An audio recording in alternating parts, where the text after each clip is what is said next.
ಮತ್ತೆ ಸಂಸದರಾಗಿರ್ತಕ್ಕಂಥ ಪಿ.ಸಿ. ಮೋಹನ್ ಭೇಟಿ ಆಗಿದ್ದೀರಾ? ಏನು ಚರ್ಚೆ ಆಗಿದೆ ಅಥವಾ ಏನು? ನಾನು ಬಸವರಾಜ ಬೊಮ್ಮಾಯಿ ಅವರು, ಪಿ.ಸಿ. ಮೋಹನ್ ಅವರು, ನಮ್ಮ ಎಚ್.ಡಿ. ಕುಮಾರಸ್ವಾಮಿ ಅವರನ್ನ ಭೇಟಿ ಮಾಡಿ ಇಲ್ಲೇ ಊಟನೂ ಕೂಡ ಮಾಡಿದಿರಿ, ಮಾತುಕತೆ ಆಡಿದಿರಿ.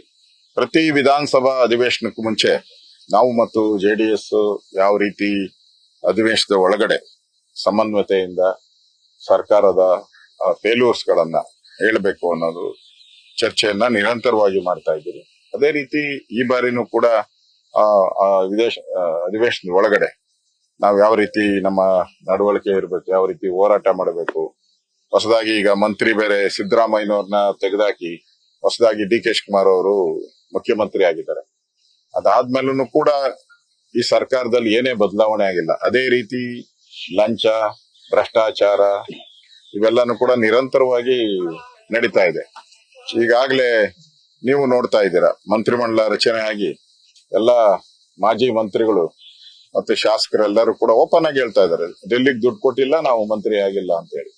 ಈ ಎಲ್ಲಾ ಬೆಳವಣಿಗೆ ಮಧ್ಯೆ ನಾವು ವಿಧಾನಸಭಾ ಅಧಿವೇಶನದಲ್ಲಿ ಯಾವ ರೀತಿ ಕಾಂಗ್ರೆಸ್ಗೆ ಮುಖಭಂಗ ಮಾಡಬೇಕು ಅನ್ನೋ ದೃಷ್ಟಿಯಲ್ಲಿ ನಾನು ಕುಮಾರಸ್ವಾಮಿ ಅವರ ಹತ್ರ ಚರ್ಚೆ ಮಾಡಿದೆ. ಅದೇ ರೀತಿ ಬಿಡದಿ ಹೋರಾಟದ ಬಗ್ಗೆನೂ ಅಷ್ಟೇ. ಬಿಡದಿ ಏನು ಲ್ಯಾಂಡ್ ಸ್ಕ್ಯಾಮ್ ಇದೆ ದೊಡ್ಡ, ಅದರಲ್ಲೂ ಕೂಡ ರಿಯಲ್ ಎಸ್ಟೇಟ್ ಬಿಡದಿ ಟೌನ್ಶಿಪ್ ಅನ್ನ ರಿಯಲ್ ಎಸ್ಟೇಟ್ ಮಾಡಕ್ಕೆ ಕಾಂಗ್ರೆಸ್ ಅವರು, ಡಿ.ಕೆ. ಶಿವಕುಮಾರ್ ಅವರು ಹೊರಟಿದ್ದಾರೆ.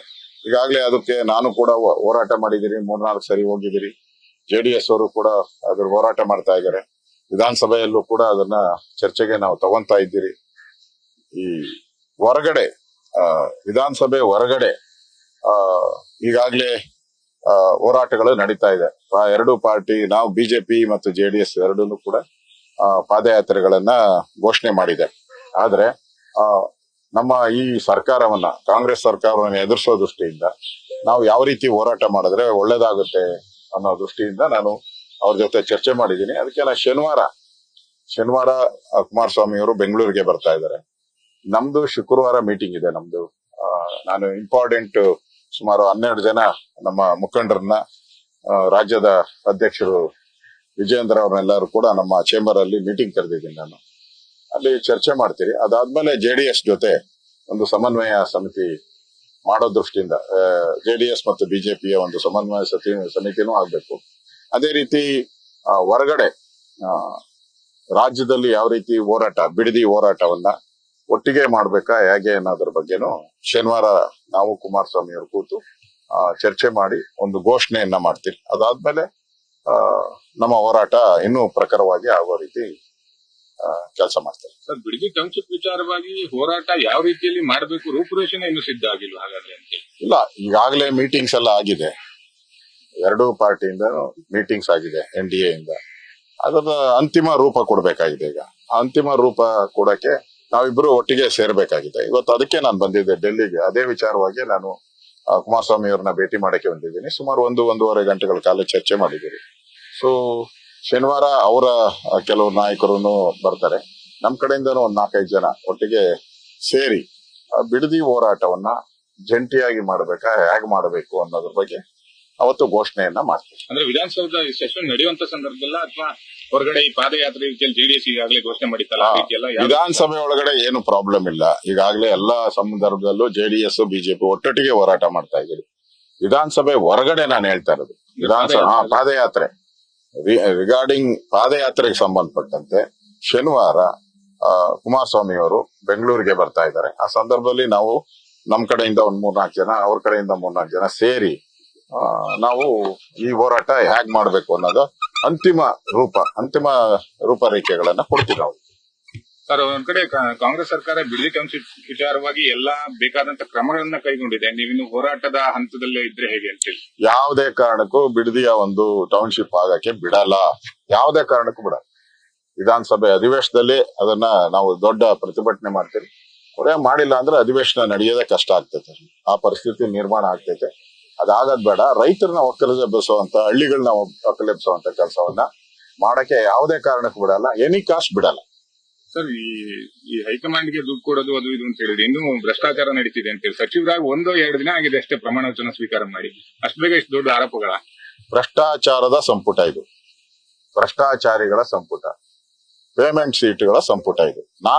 ನಾನು ಹೇಳಿದ್ದೀನಿ ಇದನ್ನ ಪೇಮೆಂಟ್ ಸೀಟ್ಗಳ ಸಂಪುಟ. ಈಗ ನಿನ್ನೆ ಆ ಮಾಜಿ ಅಬ್ಕಾರಿ ಮಂತ್ರಿಗಳು ಓಪನ್ ಆಗಿ ವಿಡಿಯೋ ಎಲ್ಲ ಬಂದಿದೆ, ಎಲ್ಲ ಕಡೆ ವಿಡಿಯೋ ವೈರಲ್ ಆಗಿದೆ ಎಲ್ಲ. ಅವರೇ ಹೇಳಿದ್ದಾರೆ ಕೇಂದ್ರ ಕಾಂಗ್ರೆಸ್ ನಾಯಕರಿಗೆ ದುಡ್ಡು ಕೊಟ್ಟವ್ರು ಯಾರ್ಯಾರು ದುಡ್ಡು ಕೊಟ್ಟಿದಾರೋ ಅವ್ರು ಮಂತ್ರಿ ಆಗಿದ್ದಾರೆ, ನಾವು ದುಡ್ಡು ಕೊಟ್ಟಿಲ್ಲ, ನಾವು ಮಂತ್ರಿ ಆಗಿಲ್ಲ, ಓಪನ್ ಆಗಿ ಹೇಳಿದ್ದಾರೆ. ಡಾಕ್ಟರ್ ಸುಧಾಕರ್ ಹಿಂದೆ ಮಂತ್ರಿ ಆಗಿದ್ದವರು, ಎಜುಕೇಶನ್ ಮಿನಿಸ್ಟರ್ ಆಗಿದ್ರು, ಹೈಯರ್ ಎಜುಕೇಶನ್, MC ಸುಧಾಕರ್ ಅವರು ಹೇಳಿದ್ದಾರೆ ಯಾರ್ಯಾರು ಹಣ ಕೊಟ್ಟಿದಾರೋ ಅವ್ರು ಆಗಿದ್ದಾರೆ. ನಮ್ಮ ಸಿದ್ದರಾಮಯ್ಯನ ಗ್ರೂಪ್ ಎಲ್ಲ ಸರ್ವನಾಶ ಮಾಡ್ಬಿಟ್ಟಿದ್ದಾರೆ, ಸಿದ್ದರಾಮಯ್ಯನವ್ರ ಜೊತೆ ಯಾರ್ಯಾರಿದ್ರು ಅವ್ರಿಗೆಲ್ಲರೂ ಕೂಡ ನಾಮ ಹಾಕಿದ್ದಾರೆ ಅಂತ ಅವರು ಹೇಳಿದ್ದಾರೆ.